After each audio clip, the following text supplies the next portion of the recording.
പെൺകുട്ടികൾ ജനിച്ചു വളർന്ന വീട്ടിലേക്ക് തിരിച്ചു ചെല്ലുമ്പോൾ അതിഥികളെ പോലെ സ്വീകരിക്കാറുണ്ട്. നമ്മൾ അതിഥികളാവാറുണ്ട് എന്നൊക്കെ പറയാറില്ലേ? പക്ഷെ എനിക്ക് അങ്ങനെയല്ല കേട്ടോ. കാരണം എനിക്ക് ആങ്ങളമാരില്ലാത്ത കാരണം കൊണ്ടായിരിക്കാം. ഇന്ന് നമ്മൾ നമ്മുടെ വീട്ടിലേക്ക് പോവാണ് ഉത്സവത്തിനായിട്ട്. നമ്മുടെ തൃശ്ശൂര് വരാക്കര പൂരം ഉണ്ട് കേട്ടോ. മണ്ണമ്പേട്ടയാണ് എൻ്റെ വീട്. ഇവിടുന്ന് 2 കിലോമീറ്റർ ഒക്കെ ഉണ്ട് അമ്പലത്തിലേക്ക്. അപ്പോൾ കാലത്ത് തന്നെ ഞാൻ അമ്പലത്തിലേക്ക് ചെല്ലാമെന്ന് പറഞ്ഞായിരുന്നു. 2 ദിവസം മുന്നേ നമ്മൾ വീട്ടിൽ പോകുന്ന വീഡിയോയും അവിടുത്തെ വിശേഷങ്ങളും അമ്മയുടെ കയ്യിൽ കുറെ സാധനങ്ങൾ ഏൽപ്പിച്ചതൊക്കെ നിങ്ങൾ കണ്ടിട്ടുണ്ടാവൂല്ലേ. അപ്പൊ അതിന്റെ ഒരു ബാക്കി പത്രം എന്നോണാണ് ഇന്നത്തെ നമ്മുടെ വീഡിയോ. വീട്ടിലേക്കാണെങ്കിലും എവിടേക്കാണെങ്കിലും പോകുമ്പോൾ ഒരു കുന്നു സാധനങ്ങളായിട്ടാവും എനിക്ക് പോവാണ്ടാവാട്ടോ. നമ്മുടെ ക്യാമറയും സ്റ്റാൻഡും അങ്ങനെ ഒരുപാട് സംഭവങ്ങളൊക്കെ ആയിട്ട് നമ്മളിന്ന് ഇറങ്ങാണ് ഇവിടെ അമ്പലത്തിലേക്ക് കേട്ടോ. ഇവിടുന്ന് ഒരു 10-12 കിലോമീറ്റർ ഉണ്ടെന്ന് തോന്നുന്നു കേട്ടോ നമ്മുടെ വരാക്കര അമ്പലത്തേക്ക്. അതായത് നമ്മുടെ വല്ലൂര് വീട്ടിൽ നിന്ന് ആ കാണുന്ന മലയുടെ മുകളിലുള്ളതാണ് ഇളയമ്മയുടെയും നമ്മുടെയും വീട്. അവിടെ എത്തിയപ്പോഴേക്കും ആനകളൊക്കെ ഇങ്ങനെ ചുറ്റും നിരന്നായിരുന്നു. ഭാഗ്യന് ഇവിടെ എന്നെ കൊണ്ടുവന്ന് വിട്ടിട്ട് അച്ഛനെയും അമ്മേനെയും അമ്മായിനെയും ചേച്ചീനെ എടുക്കാൻ വേണ്ടിയിട്ട് പോയി. കുഞ്ഞിപ്രാവശ്യം വൈകിട്ടേ വരുള്ളൂ എന്ന് പറഞ്ഞിട്ടുണ്ടായിരുന്നു. വരില്ല എന്നാണ് പറഞ്ഞത്. അവിടെ ദാ ഗജവീരന്മാർ ഇങ്ങനെ കുളിച്ചൊരുങ്ങി നിൽക്കുന്നൊക്കെ ഉണ്ട് കേട്ടോ. എല്ലാ വർഷവും, അതായത് കഴിഞ്ഞ ഒരു 8-9 കൊല്ലമായിട്ട്, എനിക്കൊന്നൊരു 10 കൊല്ലമായി തോന്നുന്നു നിങ്ങൾ എൻ്റെ ഈ ഒരു കാഴ്ച കാണാൻ തുടങ്ങിയിട്ട്. വരാക്കരപ്പൂരം അവിടുത്തെ വിശേഷങ്ങളും ഒക്കെ ആയിട്ട് ഇന്നും ഞാൻ കുറച്ച് ഭാഗങ്ങൾ നമ്മുടെ വീട്ടിലുള്ള കാഴ്ചകളൊക്കെ തന്നെയാണ് പിടിച്ചിട്ടുള്ളൂ കേട്ടോ. നമ്മൾ പൊതുവെ വീടിൻ്റെ അടുത്തുള്ള പൂരങ്ങൾക്കൊന്നും അങ്ങനെ കാലത്ത് ഒരു അമ്പലത്തിൽ പോക്ക്, അവിടെ നിന്ന് ഒരു പ്രാർത്ഥന കഴിഞ്ഞിട്ടൊന്നും പോകാറില്ല. പൊതുവെ ഇവിടുത്തെ അമ്പലത്തിലത്തെ ആഘോഷങ്ങളൊക്കെ നടക്കുക പുലർച്ചെയാണ്. അതായത് ഇന്ന് പുലർച്ചെ, ഇപ്പോഴല്ല, വൈകുന്നേരം ആ ഒരു സമയത്തൊക്കെയാണ് പല ദേശങ്ങളിൽ നിന്നുള്ള ആനകളൊക്കെ വന്ന് കാവടിയും പല ദേശങ്ങളിൽ നിന്നുള്ള പല പ്രോഗ്രാമുകളൊക്കെ ആയിട്ട് ഗംഭീര പൂവഴ എന്നൊക്കെ കേട്ടിട്ടുണ്ട് കേട്ടോ. ഇന്നേ വരെ ഞാനത് കണ്ടിട്ടില്ല. അടുത്ത കൊല്ലം എന്തായാലും കാലത്തെ ഈ ഒരു കാഴ്ച ഒഴിവാക്കിയിട്ട് വൈകുന്നേരത്തെ പൂരം കാണാൻ പോകണമെന്ന് വിചാരിച്ചിട്ടുണ്ട്. ഭൂമിയിൽ നിന്ന് മടങ്ങുമ്പോൾ കണ്ടു എന്ന് പറയാൻ എന്തൊക്കെങ്കിലും കണ്ണിൽ വേണ്ടേ. അപ്പോൾ എല്ലാം ഈ തിക്കും തിരക്കല്ലേ ബഹളല്ലേ എന്നൊക്കെ വിചാരിച്ചിട്ട് ഒഴിച്ചു കൂട്ടലാണ് പതിവ്. പിന്നെ നമ്മുടെ വീട്ടിൽ കുറേ ഗസ്റ്റുകൾ ഉണ്ടാവും ആ ദിവസങ്ങളിൽ. അപ്പം നമ്മൾ വൈകുന്നേരം അവർക്കൊക്കെ ഫുഡൊക്കെ കൊടുത്ത് അവിടെ അങ്ങനെ കൂടെ അവരെ കാത്തിരുന്നിട്ട് എന്നിട്ട് നമ്മുടെ ആഘോഷങ്ങളൊക്കെ നമ്മളൊരു സൈഡിലേക്ക് അങ്ങോട്ട് മാറ്റി വെക്കും. അന്ന് വേറെ എവിടേക്കെങ്കിലും പോയിട്ടുണ്ടെങ്കിൽ അവിടുത്തെ പൂരങ്ങൾ കാണാൻ യോഗം ഉണ്ടാവുമോ? അതുമില്ല. അപ്പം എല്ലാ വർഷവും പൂരം മിസ്സാവലാണ് കേട്ടോ. ഈ കഴിഞ്ഞ 35 കൊല്ലമായിട്ടും പൂരം മിസ്സാവൽ തന്നെയാണ്. അപ്പോൾ ഇക്കൊല്ലം എന്തായാലും നല്ല രീതിയിൽ പൂരം കാണണം എന്ന് വിചാരിച്ചിട്ടുണ്ട്. ഐ മീൻ 2027-ത്തെ പൂരം ജനുവരി 14-ാണ് നമ്മുടെ പൂരം വരുന്നത്. അപ്പോൾ എന്തായാലും ആനകൾ ഇനി തിടമ്പെടുക്കുന്ന ചടങ്ങിലേക്കാണ് പോണത്. ഇത് ഞാൻ എല്ലാ പ്രാവശ്യം കാണിക്കാറുള്ളതാണ്. ഈ കാഴ്ചകൾ തന്നെയാണ് ഞാൻ എല്ലാ കൊല്ലം കാണാറുള്ളത്. അതല്ലേ നിങ്ങളെ കാണിക്കാൻ പറ്റുള്ളൂ. വരാക്കര അമ്പലത്തിന്റെ കീഴിൽ 20-ലധികം സമുദായങ്ങൾ ഉണ്ട് എന്ന് തോന്നുന്നു. സമുദായങ്ങൾ ചോദിച്ചിട്ടുണ്ടെങ്കിൽ ഓരോ പ്രദേശത്തെ കൂട്ടായ്മകളാണ്. ഓരോ പ്രദേശത്തെ ഇങ്ങനെ സെഗ്മെന്റ് ആയിട്ട് തിരിച്ചിട്ടുണ്ടാവും. അവർ ഓരോ ആനകളെയും വിവിധ തരം കലാരൂപങ്ങളൊക്കെ ആയിട്ട് എല്ലാവരും കൂടെ വരാക്കര അമ്പലത്തിലേക്ക് വരും. അങ്ങനെ ഒരു ചടങ്ങാണ് കേട്ടോ. രാജശേഖരനും ശ്രീറാമും ഒക്കെ ഉണ്ട് ആനകളായിട്ട്. 3 ആളുണ്ടായിരിക്കും. നടുവിൽ നിൽക്കുന്ന ആന മുമ്പേ തന്നെ കുളിച്ചൊരുങ്ങി എല്ലാവരെയും കൂടെ ഒരു വരിയിൽ നിർത്തും. എന്നിട്ട് ഏറ്റവും തലയെടുപ്പുള്ള ആനയ്ക്കാണ് തിടമ്പ് കൊടുക്കുക. അപ്പോൾ അങ്ങനെ കഴിഞ്ഞ കൊല്ലം കാളക്കൽ എന്ന് പറഞ്ഞിട്ടുള്ള ഒരു ദേശത്തുള്ള ആനയായിരുന്നു കേട്ടോ തിടമ്പ് എടുത്തിട്ടുണ്ടായിരുന്നത്. അവരെക്കാളും കുറച്ച് ഐറ്റ് കുറവുള്ളവർ ഇടതും വലുതായിട്ട് നിൽക്കും. എന്നിട്ട് ദേവീനെ തിടമ്പോടുകൂടെ നമ്മൾ എഴുന്നള്ളിച്ച് പൂരം കൊണ്ടാടലാണ് പതിവ്.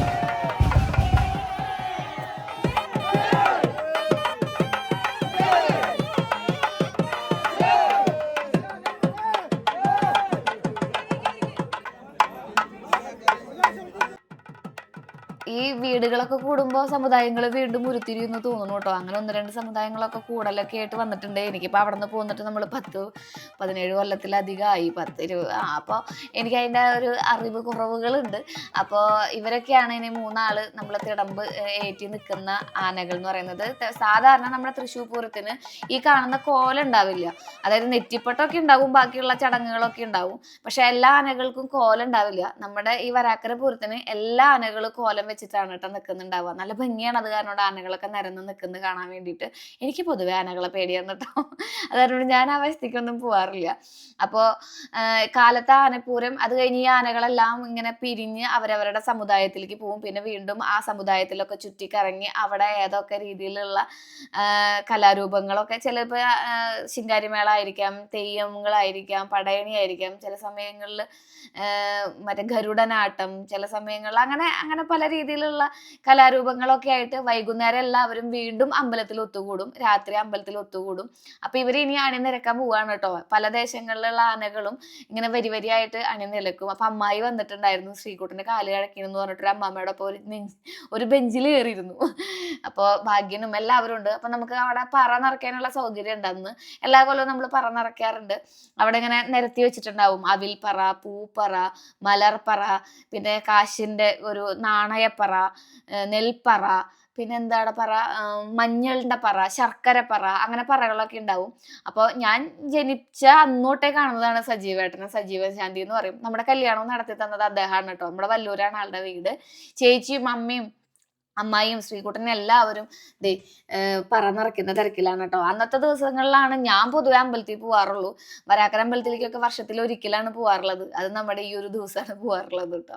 അങ്ങനെ എല്ലാവരും പറയൊക്കെ നിറച്ച് കാലത്ത് ഈ വക ചടങ്ങുകളൊക്കെ കഴിഞ്ഞ് നമ്മൾ പിന്നെ പൂരം കണ്ട് വീട്ടിൽ പോയി പിന്നെ ഇങ്ങോട്ട് വരുന്ന പതിവില്ല. അപ്പൊ ഈ പതിവിനൊരു മാറ്റം ഉണ്ടാക്കണം എന്നാണ് ഞാൻ ഉദ്ദേശിച്ചത്. അടുത്ത കൊല്ലം ഈ ഒരു ചടങ്ങ് കുറെ നാളായി കാണുന്നു. മാറ്റി വെച്ചിട്ട് വൈകുന്നേരത്തെ പൂരം എല്ലാ സമുദായക്കാരും കൂടി ഒത്തുകൂടുന്ന ഒരു പൂരം കാണണം എന്ന് ആഗ്രഹമുണ്ട്. ഇനി നമുക്ക് കുറച്ചു നേരം പൂരം കണ്ടല്ലോ. എന്താ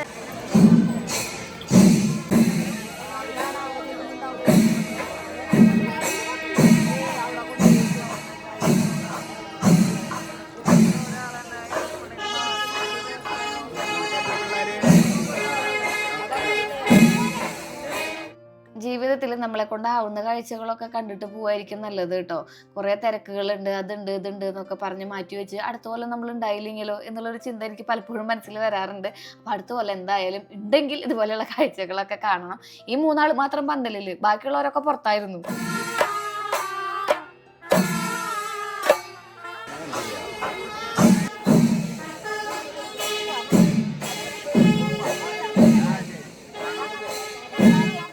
അച്ഛനും അമ്മയും ചെറുപ്പം തൊട്ടേ ഇങ്ങനെ പൂരങ്ങൾക്കും അതുപോലെയുള്ള സ്ഥലങ്ങളിലേക്കും ഒന്നും കൊണ്ടുപോകാറില്ല കേട്ടോ. അങ്ങനെ ഞാനും ചേച്ചിയും പോവാറുമില്ല. ഇപ്പൊ ഞങ്ങൾ വലുതായി ഞാൻ വ്ളോഗൊക്കെ ചെയ്ത് തുടങ്ങിയപ്പോൾ തന്നെയാണ് പിന്നെയും നമ്മളൊന്ന് എക്സ്പ്ലോർ ചെയ്യാൻ തുടങ്ങിയത്. ഇത് ബബിതാട്ടാ, എൻ്റെ കൂട്ടുകാരിയാണ്, എൻ്റെ ബാല്യകാല സുഹൃത്താണ്. നമ്മൾ ഇങ്ങനെ കണ്ടുമുട്ടുന്നത് അമ്പലത്തിലൊക്കെ വെച്ച്. ഹായ്. എനിക്ക് പലപ്പോഴും തോന്നാറുണ്ട് കേട്ടോ, നമ്മൾ ബന്ധുക്കളെയും അയൽപ്പക്കക്കാരെയും ഒക്കെ കാണാൻ കൂടി വേണ്ടിയിട്ടാണ് ഇതുപോലെ ഉത്സവങ്ങളൊക്കെ കൊണ്ടാടുന്നതെന്ന്. ഈ അലുവ നിങ്ങൾ കഴിച്ചിട്ടുണ്ടോ? ഇത് ബാർലി കൊണ്ടാണ് അത്ര ഉണ്ടാക്കണത്. അത് കാരണം കൊണ്ട് വായിലിട്ട് അയക്കിളിയാവുന്ന പറഞ്ഞിട്ട് അമ്മ അത് കുറച്ച് മേടിച്ചിട്ടുണ്ടായിരുന്നു. അങ്ങനെ എല്ലാവരും കൂടെ നമ്മൾ തിക്കി നിറഞ്ഞ് ശ്രീകുട്ടന് ഒരു ഐസ്ക്രീം ഒക്കെ മേടിച്ച് വീട്ടിലേക്ക് പോവാണ് കേട്ടോ. പോകുന്ന വഴിക്ക് വൈബ് കാണാം, നമ്മുടെ ഈ പൂരത്തിന്റെ വൈബ് കണ്ടോ. നമ്മുടെ സമുദായത്തിലുള്ള പിള്ളേരുടെ യൂണിഫോമാണ് ആ കാണുന്നത്. ഇത് വല്യച്ഛന്റെ മകനാണ് കേട്ടോ. നിങ്ങൾ കുറച്ച് ദിവസം മുന്നേ ഇവനെ കണ്ടിട്ടുണ്ടാവും. ഇത് അജുണ്ണി. പിന്നെ ഞങ്ങൾ ഒരുപാട് ഇങ്ങനെ കസിൻസിനൊക്കെ കാണാൻ പറ്റും. കാരണം എല്ലാവരും ഒരുമിച്ച് കൂടുന്ന ഒരു സമയമല്ലേ പൂരത്തിന്. അങ്ങനെ നമ്മൾ നമ്മുടെ അച്ഛനും അമ്മയും പെയിന്റ് അടിച്ച വീട്ടിൽ വീണ്ടും എത്തിയിട്ടുണ്ട്. ഇവിടെ നമ്മുടെ ഒരു കാറിടാനുള്ള സൗകര്യമുള്ളൂ. പിന്നെ ഏട്ടായിക്കും ബാക്കിയുള്ളവർക്കും ഒക്കെ 2 വീലേഴ്സ് ആയ കാരണം എല്ലാം ഒതുക്കി അവിടെ ഇവിടെയൊക്കെ വെച്ചിട്ടുണ്ട് കേട്ടോ. പിന്നെ നമ്മളെല്ലാവരും ഫുഡ് കഴിക്കുക അങ്ങനെ ടേബിളും ഇരുന്നിട്ടൊന്നുമല്ല. അതാ ഇതുപോലെ ബാക്കിൽ കുറച്ച് വലിയ അറയുണ്ടെന്ന് ഞാൻ പറഞ്ഞില്ലേ കഴിഞ്ഞ വ്ളോഗിൽ. അവിടെ എല്ലാം അങ്ങനെ ഒതുക്കി വെച്ചിട്ടാണ് ഇരിക്കുക. ഇനിയിപ്പോൾ എത്ര വലിയ VIP വന്നാലും we have to sit here എന്നാണ്. അങ്ങനെയല്ല കേട്ടോ, ഇവിടെ ഇരിക്കുന്നതാണ് നമുക്ക് ആശ്വാസവും സമാധാനവും. ഇങ്ങനെ വിശേഷങ്ങളൊക്കെ പറഞ്ഞ് മണിക്കൂറുകളോളം ഞങ്ങളിരുന്ന് ഭക്ഷണം കഴിക്കും. അന്നാണ് എല്ലാവരും കൂടി കൂടുന്നതൊക്കെ. ഇത് വർഷത്തിൽ ഒരിക്കലൊക്കെ സംഭവിക്കുന്ന പ്രതിഭാസമായ കാരണം കൊണ്ട് ഭയങ്കര ഇഷ്ടമാണ് അവിടെ ഇരുന്ന് ഭക്ഷണം കഴിക്കാൻ. നല്ല മണല്ലേ നല്ല മണം. പാടത്ത് അത് വെക്കുക, കണ്ടത്തിന്റെ ഇതില്ലേ വരമ്പ് അതില് നല്ല മണികളാ. പിന്നെ അമ്മായിക്ക് ഒരു പേരിക്കുള്ളത് കിട്ടി തൊണ്ട്. ആ എന്നാ പൊട്ടിച്ചതിലുണ്ട്, പൊട്ടിച്ചു. ഉണങ്ങിയ ഒന്നിനും പറ്റില്ല. ഉണങ്ങിയത് രസം. ഇതെന്താന്ന് നിങ്ങൾക്ക് മനസ്സിലായിണ്ടാവൂലേ? അമ്മായി പറഞ്ഞ പോലെ തന്നെ തൂവരയാണ് കേട്ടോ. തൂവര നിങ്ങൾ പാടത്തിന്റെ വരമ്പത്തൊക്കെ ഇങ്ങനെ വെച്ച് പിടിപ്പിച്ചിട്ട് ഭക്ഷണം വെച്ച് കഴിച്ചിട്ടുണ്ടാവും. നമ്മുടെ പല പച്ചക്കറി കടയിൽ കിട്ടുന്ന ഒരു സംഭവമാണ്, സീസണലി മാത്രം. ഭയങ്കര ടേസ്റ്റ് ആണ് കേട്ടോ. ഇത് തൂവരപ്പുളി എന്ന് പറഞ്ഞിട്ടൊരു കറി വയ്ക്കും അത്ര. അതിന്റെ റെസിപ്പിയാണ് അമ്മായി പറഞ്ഞുകൊണ്ടിരിക്കുന്നത്. ഇത് നമ്മുടെ വീട്ടില് അച്ഛൻ്റെ അമ്മ ഇങ്ങനെ നട്ട് പിടിപ്പിച്ചിട്ടുണ്ടായിരുന്നെന്ന് പറഞ്ഞ അച്ഛൻ കൊണ്ടുവന്ന് നട്ട് പിന്നെ അത് വർഷാവർഷം ഒരു തെയ്യെങ്കിലും മുളച്ചത് ഉണ്ടാവലാണ് പതിവ് കേട്ടോ. അമ്മയുടെ വ്ളോഗിൽ ഒരുപാട് വട്ടം ഇതിനെ കുറിച്ചൊക്കെ കാണിച്ചിട്ടൊക്കെ ഉണ്ട്. അപ്പൊ കുറെ ഉണ്ടായിട്ടുണ്ട് കേട്ടോ. അപ്പൊ ചേച്ചി പറയായിരുന്നു കുഞ്ഞിന് കുറച്ച് കൊടുത്തയക്കണം എന്ന്. കുഞ്ഞ് വൈകുന്നേരം ആകുമ്പോൾ വരും. കുഞ്ഞിനെ ഞാൻ കാണിച്ചു തരാം കേട്ടോ.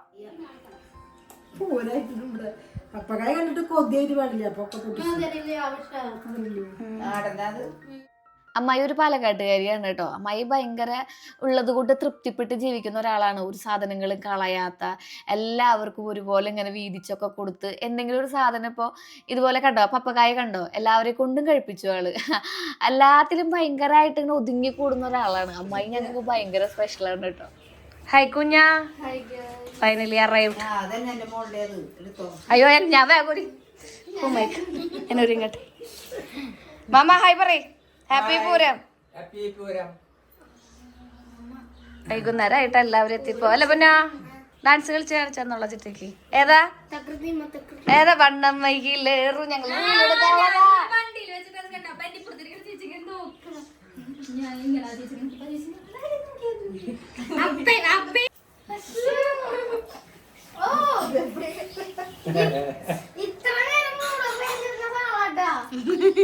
ഗിഫ്റ്റ് വാങ്ങിക്കാൻ നേരത്തെ ഓഫൊക്കെ മാറി ഓണായി.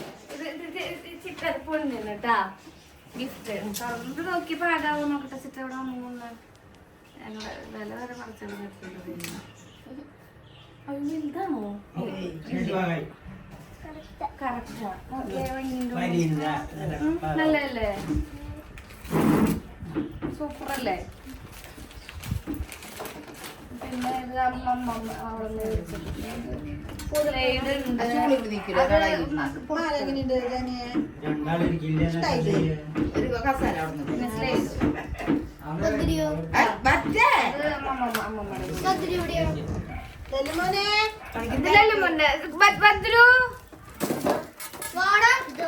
അത് വേറെ ആൾക്കാരില്ല.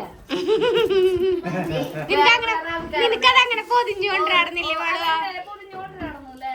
അത് തുറക്കുമ്പോഴെന്നാ ഇൻട്രസ്റ്റ് ഉണ്ടായിരുന്നു.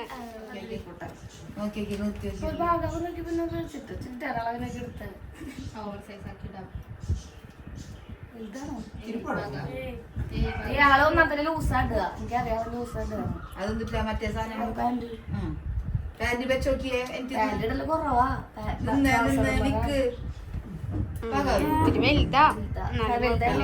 ചെറുതായാലാണ്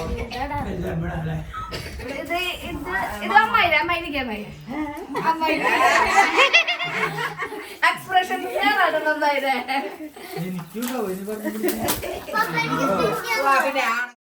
ഇന്നലത്തെ സമ്മാനപ്പൊതി ഉണ്ടല്ലോ, കുറച്ച് അൺഎഡിറ്റഡ് ആയിട്ട് നമുക്ക് കാണാം കേട്ടോ. ഇത് കിട്ടുമ്പോൾ ഓരോരുത്തരുടെ മുഖത്തും വരുന്ന സന്തോഷങ്ങളും മിന്യമാകുന്ന പ്രതിഭാസങ്ങളും ഒക്കെ കാണാം. അതായത് ഭാവപ്രതിഭാസങ്ങളൊക്കെ നമുക്ക് കാണാം കേട്ടോ. അല്ല പെട്ടി പെട്ടി ഗസി അടുത്തത് എന്തായിരിക്കും?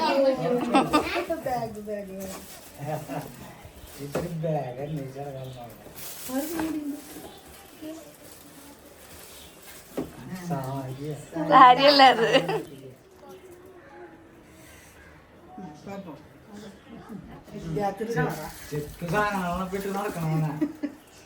അടുത്തത് അടുത്തതായിരിക്കും.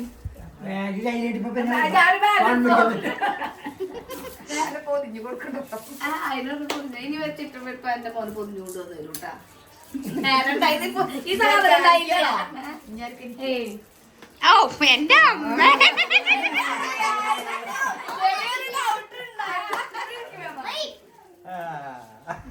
ഞാൻ പറഞ്ഞില്ലേ എനിക്ക് എടുത്തിട്ടുണ്ടാവും ചോദിച്ചില്ലേ.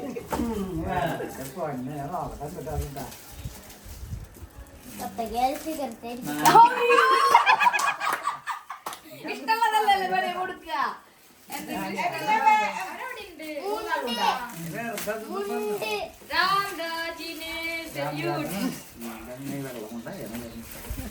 പ്രാർത്ഥനയൊക്കെ തുടങ്ങി.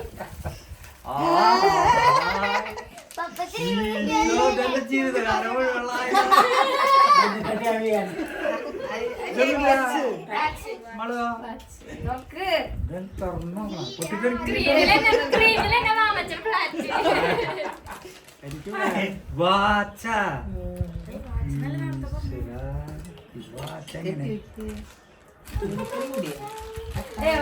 അത് അഡ്ജസ്റ്റ് ചെയ്യണതല്ല. ലെതർ തന്നെ വേണമെന്ന് പറഞ്ഞ് മേടിപ്പിച്ചതാ. മേടിച്ചതാ. തുറന്നു കൊടുക്കണോ?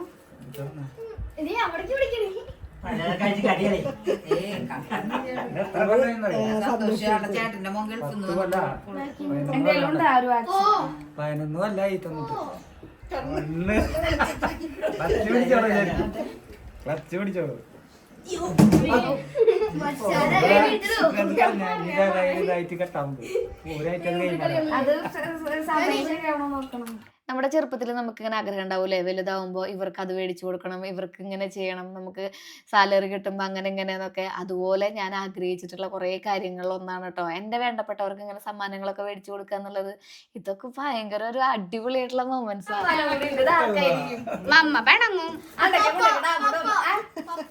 ഇവിടെയുള്ള ആൾക്കാ അപ്പൊ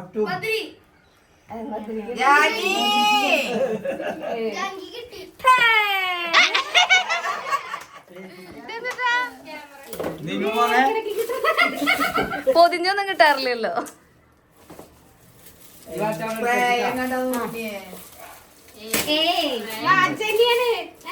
സ്പ്രേയാ വെറൈറ്റി ഗിഫ്റ്റാ. എന്റെ അതിപ്പോ പോവാണ്ട് സൂക്ഷിച്ചെടുത്ത് വെച്ചോ, ചെലപ്പോ കോതമംഗലത്തേക്ക് പോവാൻ വഴിയില്ല. അത്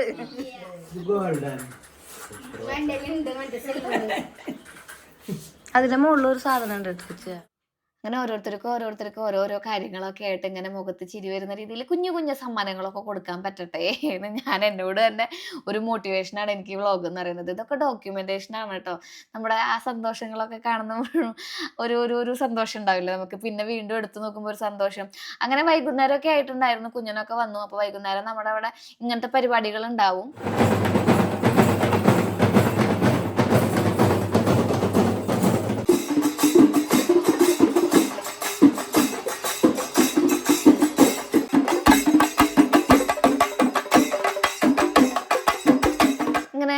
പറഞ്ഞില്ലേ നമ്മളിങ്ങനെ ഓരോ ദേശത്തു നിന്നും ഇതുപോലെ തന്നെ മേളങ്ങളൊക്കെ ആയിട്ട് ഇനി ഇവർ അമ്പലത്തിലേക്ക് പോകും വൈകുന്നേരം ആകുമ്പോൾ കേട്ടോ. എന്നിട്ട് ഇവരെല്ലാവരും ഒത്തുകൂടിയിട്ട് വരാക്കര അമ്പലത്തിലാണ് വലിയൊരു ആഘോഷം വരാക്കര അമ്പലത്തിൽ നടക്കുന്ന പറയണം. പക്ഷെ ഞാൻ അതുവരെ കണ്ടിട്ടില്ലടാ.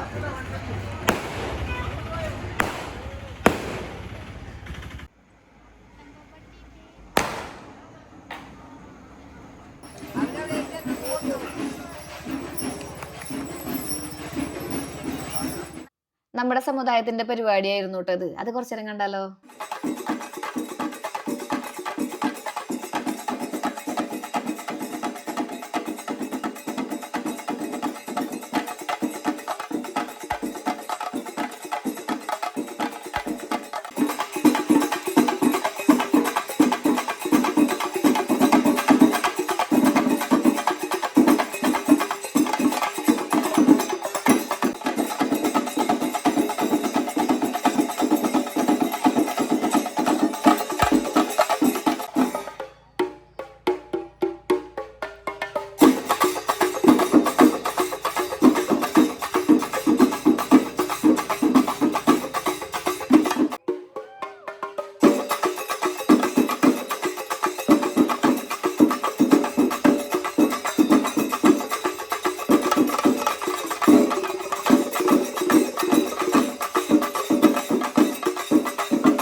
വൈകുന്നേരം ആയപ്പോ വീണ്ടും നമ്മള് ഭക്ഷണം കഴിക്കാൻ ഒത്തുകൂടിയിട്ടുണ്ടായിരുന്നത് പിന്നമ്പറത്തെ വരാന്തയിലാണ് ട്ടോ. ഇതില് കുറച്ച് പേരൊക്കെ മിസ്സിംഗ് ആയിട്ടുണ്ടാവും.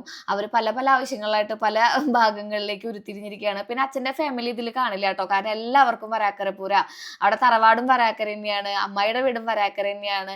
അപ്പൊ ഇതിൽ ആരും കാണില്ല ട്ടോ. അങ്ങനെ ഭക്ഷണമൊക്കെ കഴിച്ച് കഴിഞ്ഞ് ഞങ്ങളുടെ വരാക്കര പൂര അവസാനിപ്പിച്ച് ഞങ്ങള് വീട്ടിലേക്ക് മടങ്ങാണ്. കുറേ ബാക്കി വന്നിട്ടുള്ള വട്ടയപ്പവും ഉണ്ണിയപ്പവും കറികളും ഒക്കെ ആയിട്ട് മാമനും അമ്മായിയും ദാ പോകുന്നു. ഇവിടുന്ന് പറിക്കാനായിട്ട് ചേമ്പും ചേനയും അതുപോലെ തന്നെ പപ്പക്കായും ഒക്കെ ഉണ്ടാവാറുണ്ട് ട്ടോ. കഴിഞ്ഞ കൊല്ലം നമ്മള് അങ്ങനെ തന്നെ വല്ല്യൂർക്കാണ് വന്നിട്ടുണ്ടായത്. ആ ഒരു വ്ളോഗില് നിങ്ങൾ കണ്ടിട്ടുണ്ടാവും ആത്തച്ചക്കയൊക്കെ പറിച്ചിട്ട് പോണത് മാമൻ. മാമൻ അവിടെ പക്കാ സിറ്റിയിലാണ് ട്ടോ. തൃശ്ശൂർ സിറ്റിയിലാണ്. അത് കാരണം കൊണ്ട് ഇതുപോലെയുള്ള സ്ഥലപരിമിതികളുണ്ട് ഇതൊക്കെ വെച്ച് പിടിപ്പിക്കാൻ വേണ്ടിയിട്ടുള്ളതേ. അതായത് അമ്മ അതൊക്കെ കൊടുത്തു വിടും അമ്മായിയും മാമനും പോകുന്ന സമയത്തേക്ക്. അങ്ങനെ കുഞ്ഞേട്ടനെ കൊണ്ടാക്കാൻ വേണ്ടിയിട്ട് കുഞ്ഞേട്ടൻ എന്നാണ് വിളിക്കുക. പിന്നെ വല്യേട്ടൻ ഉണ്ട് കേട്ടോ. വല്യേട്ടൻ ഇപ്പം ഇല്ല, ആള് മരിച്ചുപോയി. ഇന്നലെ ഫാമിലി ഉണ്ടായിരുന്നു. ഞാൻ അതൊക്കെ കാണിക്കാനും അതുപോലെ തന്നെ കുറേ ഭാഗങ്ങളൊക്കെ ഉൾപ്പെടുത്താനും മറന്നിടാം. മാമൻ പോകുന്നതോട് കൂടിയിട്ട് ഇതാ ഞങ്ങളുടെ പൂരം ഇവിടെ അവസാനിക്കുകയാണ്. ഇപ്പോൾ പൂരവിശേഷങ്ങളൊക്കെ ഇതാ ഇവിടെ തീരുകയാണ് കേട്ടോ. നല്ലൊരു ഡേ ഇൻ മൈ ലൈഫ് ആയിട്ട് നമുക്ക് നാളെ കാണാം.